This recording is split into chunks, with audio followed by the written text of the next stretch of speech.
Kerk Universiteitsoord. Nou as jy mooi opsal het, dan sal jy sien dat ons so 'n bietjie van 'n helderder en mooier agtergrond het. Want ons het begin om by ons nuwe studio ons boodskappe op te neem. En daarom hoop ons dat so by die mooi en die nuut in die agtergrond, dat jy ook vandag jouself sal kan oopmaak vir dit wat die Here met jou wil kom deel vandag. Mag hy daar waar jy is, jou hart kom aanraak en mag jy jouself oopmaak om te ontvang wat hy ook vandag vir jou wil gee.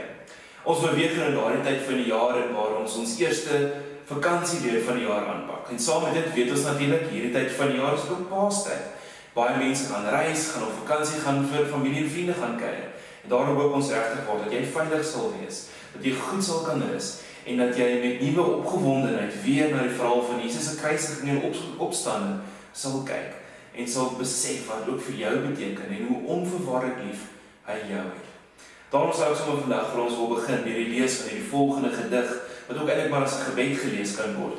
Die teenwoordige God. Ek lees vir ons. Dit sê die volgende: Teenwoordige God, maak ons ten volle teenwoordig om werklik aandag te kan skenk sodat ons elkeen kan onderskei wat U wil en wie vir ons is.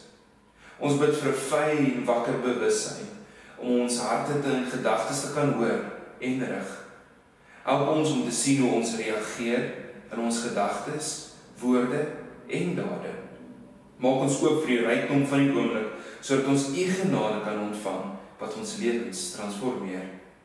Ons bid vir volle teenwoordigheid by ander mense in hulle vreugde en hartseer. Leer ons luisterryk leef soos wat U na die aarde gekom het om intiem naby aan elkeen van ons te wees.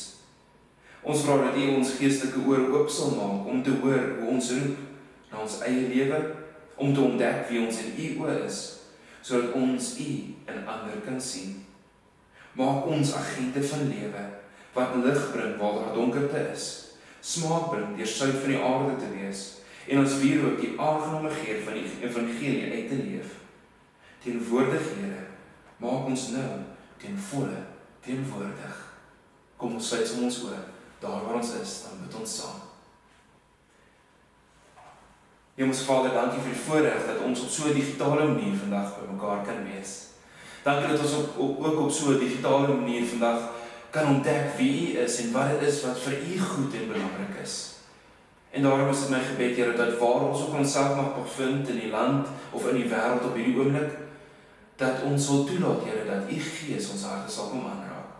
Dat ons self sal oopmaak vir die rykdom ook van hierdie oomblik, Here, sodat ons kan hoor wat dit is wat U vir ons wil kom sê. Daarom bid en vra ons net, Here, seën ons daar waar ons is. Mag ons bewus word van U teenwoordigheid wat elkeen van ons kom omvou. En mag ons toelaat, Here, dat U Gees ook ons lewens, ons woorde en ons dade vir ons kom rig. Dank, Here, dat ons op wonderlike maniere kan omgaan met U woord, dat ons dit selfs op 'n digitale manier kan verpak. Ons bid, Here, mag dit U koninkryk versterk en uitbrei. Want ons doen dit alles, Here, tot eer en verheerliking van U naam alleen. Amen. 'n Ruk terug op Jacaranda se drive met Robin Ross het hulle die vraag aan die luisteraars gevra: wat is daar alles om te doen in Pretoria Oos onder andere? En behalwe veral die algemene antwoorde soos die lekker restaurante of malls waartoe mense kan gaan, het soveel mense ingebel of boodskappe gestuur en vertel dat hier 'n klomp ongelooflike plekke is waar jy kan gaan om te hike. Rondom Pretoria is daar 'n klomp staproetes wat mense gereeld gaan aanpak. En as ek net so vinnig in top in my kop aan hom dink, kan ek sommer 'n klompie van hulle noem. Wolfspruit, Ferry Glen, Rademeyers of selfs Kimiat. Hiking of staproetes het nog 'n bietjie van 'n trend geraak so die laaste paar jaar, veral na COVID. Ek onthou so 'n ruk terug het van ons vriende ons op 'n groep geadd waar vriende elke naweek iewers in die omgewing gaan om te gaan hike. Mense like dit. Hulle like dit om lekker vroeg op te staan, oor naweke te ry na plekke toe en dan iewers in 'n berg of in die natuur te gaan stap en te gaan wees. En baie keer as jy hulle uitvra daaroor, dan sal hulle ook sommer aan jou bely dat dit ook 'n wonderlike spirituele oefening vir hulle is. Ons sien ook iets hiervan raak vroeg in die oggende in ons eie strate hier rondom ons, waar mense besig is om te stap saam met hulle honde of om 'n koffierand te doen, of dalk met hulle fietsie iewers heen op pad is. Vir baie mense is dit gewoon net deel van 'n gesonde leefstyl en hou hulle dalk daarvan om buite te wees. Hulle hou van die natuur of van die avontuur van die reis. En vir ander is dit 'n manier hoe hulle naby aan die Here voel en bewus word van sy teenwoordigheid of sommer net waar hulle hom of saam met hom kan reis, so in en deur sy skepping. Van die vroeë kerkvaders het ook iets hiervan, van hierdie spirituele oefening, van om op reis te wees, baie goed verstaan. Pelgrimstogte is iets wat al vir eeue lank bestaan en waarop mense steeds vandag gaan om 'n stuk spirituele transformasie te ervaar en om gewoon tot rus in Here se teenwoordigheid te kom in hierdie verskriklike besige wêreld. Die vroeë kerkvader Thomas Aquinas het gesê dat geen nie om waar 'n mens is nie. Elkeen van ons sal altyd 'n vreemdeling en 'n pelgrim bly wie nooit vrede sal vind op ons eie reis deur die wêreld of deur die lewe nie, behalwe as ons innerlik met Christus verenig word. 'n ander ou kerkvader, Augustinus, het gesê dat mense soos reisigers is, wie verlore van God is, en as ons terug na die huis toe, na hom toe wil gaan, ons hierdie aarde daarvoor moet gebruik. En ek dink al wat Augustinus hiermee bedoel is dat die lewe 'n reis is, en al hoe ons vrede op hierdie reis kan ervaar, is om saam met God te reis. Maar ek dink dalk sommer Remy van Ratatouille dit die mooiste op, as hy vir Rumi, die digter, aanhaal wat sê, "Wherever you place your feet, there rests a blessing." Dit bring my dan in my vandag se teks. 'n Teks wat al vir my in my eie lewe so baie beteken het en my gehelp het om te kon besef dat daar waar ek ook al gaan of waar ek ook al my voete neersit, daar sal God se seën ook vir my wees. En as jy jou Bybel nou naby jou het, is jy welkom saam met my oop te maak by Lukas 24, dan lees ons die verhaal van die Emmausgangers van vers 13 tot 36 saam. Dit gaan ook op die skerm nou vir jou verskyn. Ek lees vir ons. Op dieselfde dag was 2 van hulle op pad na 'n dorpie met die naam Emmaus, wat 12 kilometer van Jerusalem af was. Hulle was in gesprek met mekaar oor al hierdie dinge wat gebeur het. Terwyl hulle so gesels en gedagtes gewissel het, het Jesus self nader gekom en met hulle saamgestap. Maar hulle oë is verhinder om hom te herken. Hy vra hulle toe, "Wat is dit wat julle so ernstig met mekaar loop en bespreek?" Met somber gesigte gaan hulle staan, en een van hulle met die naam Kleopas antwoord hom, "Is u dan die enigste vreemdeling in Jerusalem dat u nie weet van die dinge wat in die afgelope dae hier gebeur het nie?" Hy vra vir hulle, "Watter dinge?" En hulle antwoord hom, "Die dinge in verband met Jesus van Nasaret, 'n profeet wat magtig was in woord en daad vir God en die hele volk, en hoe ons priesterhoofde en die lede van ons raad hom oorgelewer het om ter dood veroordeel te word en hom gekruisig het. Ons het so gehoop dat dit hy is wat Israel sou verlos. Maar boonop is dit vandag al die 3de dag vandat die dinge gebeur het. En nou het 'n paar vroue uit ons kringe ons ook nog kom ontstel. Hulle was vanmôre vroeg by die graf en kon sy liggaam daar nie kry nie. Hulle kon vertel dat hulle 'n verskyning gesien het van 'n engel wat gesê het, hy lewe. Sommige van ons mense het ook na die graf toe gegaan en dit net so gekry soos die vroue gesê het, maar hom het hulle nie gesien nie. Toe sê hy vir hulle, "Wat 'n gebrek aan begrip en wat 'n traagheid van gees. Glo julle dan nie dat al hierdie dinge soos die profete gesê het nie? Moes die Christus nie al hierdie dinge ly om in sy heerlikheid in te gaan nie?" Daarna het hy by Moses en al die profete begin en al die skrifuitsprake wat op hom betrekking het vir hulle uitgelê. Toe hulle by die dorpie aankom waar hy op pad was, het hy gemaak asof hy verder wou gaan. Maar hulle het egter by hom aangedring en gesê, "Bly by ons, want dit is amper aand en die dag is al verby." Toe het hy ingegaan om by hulle oor te bly, en terwyl hy saam met hulle aan tafel was, neem hy die brood en hy vra die seun, hy breek dit en hy gee dit ook vir hulle. Toe gaan hulle oë oop en het hulle hom herken, maar hy het uit hulle gesig verdwyn. Hulle sê toe vir mekaar, "Het ons harte nie warm geword toe hy op pad met ons gepraat en vir ons die skrif uitgelê het nie?" Hulle het dadelik opgestaan en na Jerusalem toe teruggegaan. Daar kry hulle die 11 en die ander by mekaar en die sê, "Die Here het regtig opgestaan en hy het aan Simon verskyn." Toe vertel hulle wat op die pad gebeur het en hoe hy aan hulle bekend geword het toe hy die brood vir hulle gebreek het. Ons lees net tot daar. Hier is een van my heel gunsteling gedeeltes in die hele Bybel. En een van die redes daarvoor is, omdat hierdie verhaal vir ons as lesers bevestig, dat Jesus werklik uit die dood opgestaan het, en dat hy die dood werklik waar vir elkeen van ons oorwin het. Terloops, ons lees ook in die Bybel dat Jesus op meer as 13 keer aan honderde mense verskyn het na sy opstanding. Maar hierdie verhaal verklaar ook vir ons dat Jesus werklik God is, wat tussen mense kom woon het, en dat dit wat hy verkondig het, waar is. Jesus Christus is werklik die Here. En die tweede rede hoekom ek so mal oor hierdie verhaal is omdat dit juis vir ons ook kom bevestig waar die opgestaane Here homself bevind na sy opstanding. Hy kruip nie iewers weg nie, hy beplan ook nie om die Romeine en die Jode terug te kry vir wat hulle aan hom gedoen het nie. Hy is gewoon besig om saam met ons te reis en saam met ons te stap. En daarom is vers 15 vir my so absoluut mooi. Dit is my absolute gunsteling vers as dit sê, Jesus het self nader gekom en met hulle saamgeloop. Die 2020 vertaling sê, terwyl hulle so praat en bespiegel, kom Jesus self nader en hy loop saam met hulle. Die boodskap vertaling is net so mooi as dit van vers 15 praat en sê, Jesus het by hulle aangesluit en saam met hulle verder geloop.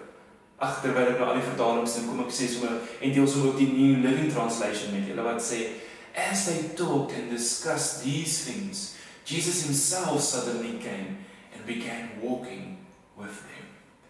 Vriende, hoe besonder is dit nie? En dit is ook vir my gebed dat elkeen van ons juist dit sal besef en glo vandag, dat die opgestane Here reeds self nader gekom het, na elkeen van ons toe, om saam met ons deur die lewe te reis. En die groot ding vir my van hierdie verhaal is dat Kleopas en sy reisgenoot dit nie eers besef het nie. Hulle het nie eers iets spesiaal gedoen of gevra dat Jesus verseker moes kom verskyn het aan hulle en saam met hulle moes gestap het nie. Inteendeel, hulle was nie eers bewus daarvan gewees dat Jesus self nader gekom het en saam met hulle gestap het nie. Vriende, ek en jy is soos Kleopas en sy vriend. Ons kan onsself ook in hulle reisigerskoene plaas. Hoe baie dit nie al gebeur op ons eie lewensreise, dat ons verlore, ver, eensaam en afgeslote van God gevoel het nie. Ja, ons was dalk al gedoop en ons ouers het ons dalk baie moeite gedoen om iets vir ons van hierdie wonderlike genadeteken te vertel het. Hulle het dalk keer op keer, Sondag na Sondag ons kerk toe gevat, sodat ons kerk kon bywoon. Hulle het dalk iewerster, of ek en jy dalk iewerster in ons eie lewens, ons harte dalk reeds vir die Here gegee. Miskien het jy dalk iewers 'n lang tyd op, dalk het jy dalk al vir 'n lang tyd op jou eie lewensreis eensaam, onseker, ver en verlate van God gevoel. Dalk het dit vir jou gevoel of hy van jou vergeet het, of jy nie meer, of hy dalk nie meer belangstel in jou nie. Want geen nie om hoe baie jy doen, hoe baie jy bid, of baie goeie werk jy doen, of kerkdienste jy self bywoon nie. Dit voel net vir jou soms of God ver en afwesig is. Kleopas en sy vriend het ook nie vir Jesus raak gesien in hulle tyd van nood, onsekerheid en seer nie. Hulle het so gehoop dat hierdie Jesus, wie hulle waarskynlik ook oral heen gevolg het in die wêreld van daardie tyd, dat hy die een sou wees, wie kragtig was in woord en daad, dat hy die Messias sou wees, wat hulle sou kom verlos van Romeinse onderdrukking. Maar nou is hy dood. En om dit te vererger, hoor hulle nog berigte dat sy liggaam ook nie meer in die graf is nie. As jy jouself net vir 'n oomblik in hulle skoene moes plaas, hoe seer en traumaties moes hierdie nie werklik vir hulle gewees het nie. Geen wonder hulle kon nie vir Jesus raak sien wat besig was om saam met hulle te stap nie. Hulle was heeltemal verslaan en verpletterd gewees. Maar vriende, as ons die Bybel moet oopmaak en van die begin af moet deurblaai tot die einde toe, dan sien ons iets baie belangrik raak van God se aksies. Dis God wat aanhoudend na mense toe kom. God wat eers na mense toe uittrek. Dis God wat saam met sy volk en sy kinders reis. Al sien hulle dit nie dadelik raak nie. Al besef hulle dit nie onmiddellik nie. Al kom hulle dit eers later agter, soos wat hulle terugkyk in die geskiedenis in. God kom self nader en hy loop saam met elkeen van ons.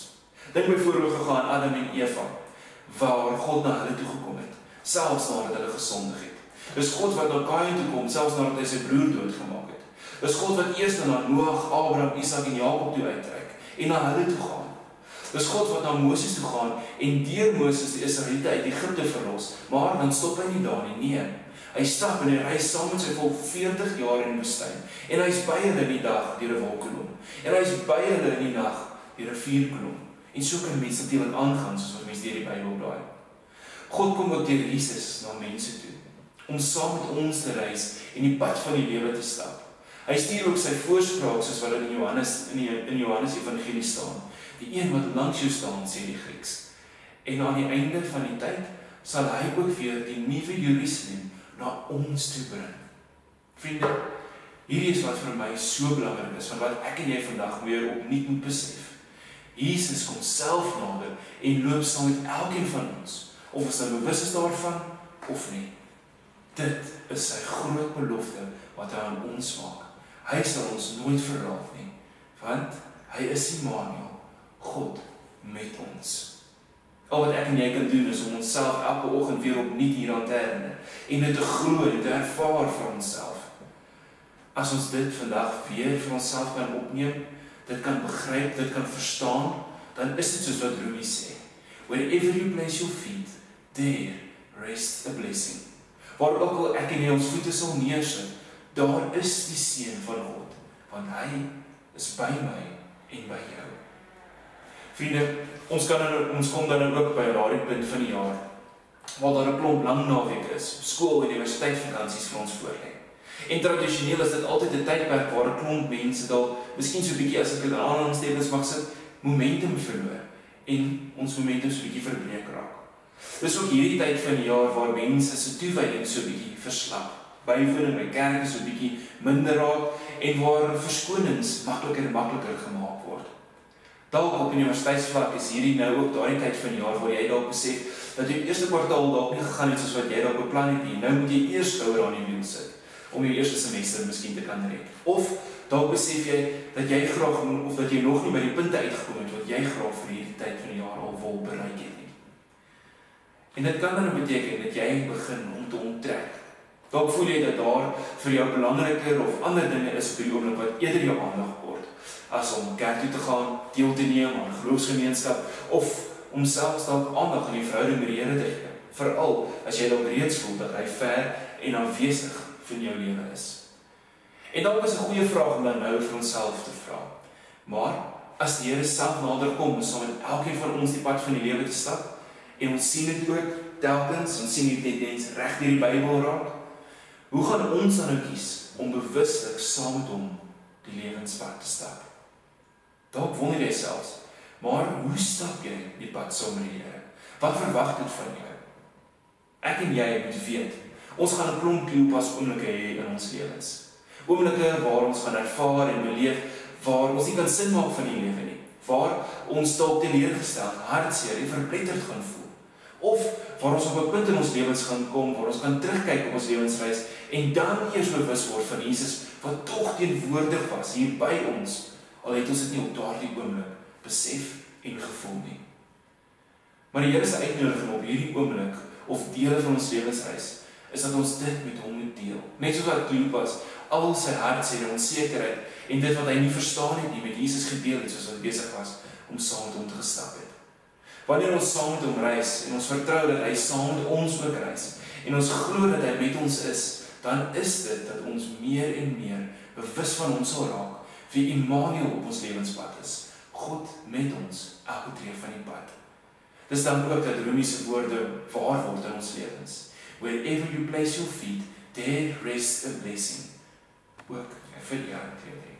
Kom ek sluit vir ons af. Universiteitsoord sal graag vir jou 'n roetemerker in jou weeklikse reis saam met die Here wil wees hierdie jaar. Ons wil graag vir jou 'n plek wees waar jy kan kom rus, kan kom asem skep en waar jy weer jou moed kan kry vir die weekse reis wat vir jou voorlê. Alles in die teenwoordigheid van die Here. En die wonderlike dan van vandag is die oomblik as ek en jy bewus word dat hierdie belofte van God waar is in ons lewens, dat hy self nader kom om saam met elkeen van ons te reis, dan is dit so dat ons meer en meer bewus sal word van sy teenwoordigheid, waar ook al ons voete neersit.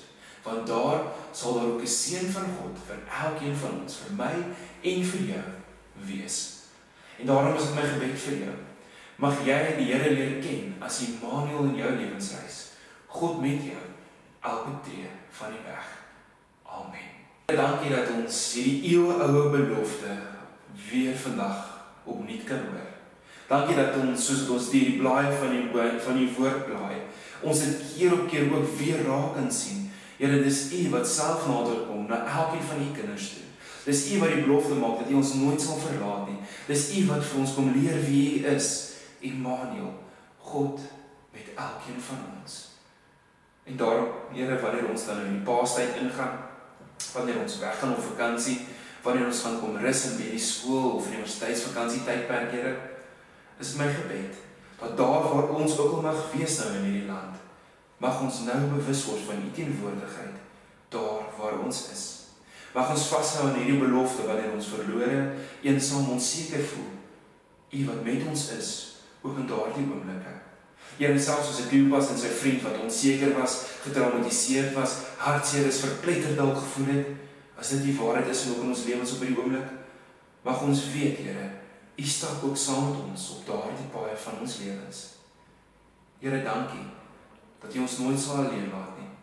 En dankie dat ons die toekoms saam met U kan aanpak. My gebed is dat elkeen van ons sal toelaat, Here, dat ons saam met U sal reis, dat ons tree vir tree saam met U sal stap, en dat ons sal toelaat dat U ook ons lewenspaaie, ons lewensreise vir ons sal rig. Dankie, Here, dat U met ons is. Amen. Gemeente, dankie dat jy vandag saam met ons ingeskakel het. En net voordat ek die seën vir ons uitspreek, wat jy asseblief baie dankie dat jy ingeskakel het vir ons digitale boodskap vandag. Ons wil jy sommer uitnooi en vra dat jy vir Universiteitswoord sal volg op al ons sosiale media platforms, want op so 'n manier kan jy ook op hoogte wees van alles waarmee die gemeente besig is en kan jy ook saam met ons behoort en beweeg. Moenie dadelik weghardloop nie, direk nadat ek die seën vir ons uitgespreek het, gaan daar sommer so 'n paar belangrike afkondigings vir ons speel. Maar, as jy dalk 'n behoefte het om te sien waarmee die gemeente besig is, of om na musiek te luister, kan jy asseblief hierna na die description gaan van hierdie boodskap. Daar sal links wees wat jy kan volg wat jy daarin sal neem. Ontvang dan nou asseblief die seën van die Here. En as jy gemaklik is daarmee, daar waar jy op is, maak jy hande so in 'n bakkie, sodat jy dit vir jouself kan doen en met jou kan dra in jou weekse reis wat voor lê. Mag jy weet dat die Here voor jou is om die pad vir jou gelyk te maak. Mag jy weet dat die Here altyd langs jou is om jou in sy arms te vou. En mag jy altyd onthou dat die Here agter jou is om die aanvalle van die bose af te slaan. Mag jy weet dat die Here onder jou is om jou te dra as jy ooit sal val. En mag jy weet dat die Here rondom jou is om jou te beskerm. Mag jy weet dat die Here bokant jou is om jou te seën. En mag jy weet dat die Here in jou is om jou met sy Heilige Gees te lei. Mag jy elke dag weet dat die drie-enige God by jou is, van nou af tot in alle ewigheid. Amen. Ons sien jou weer volgende week.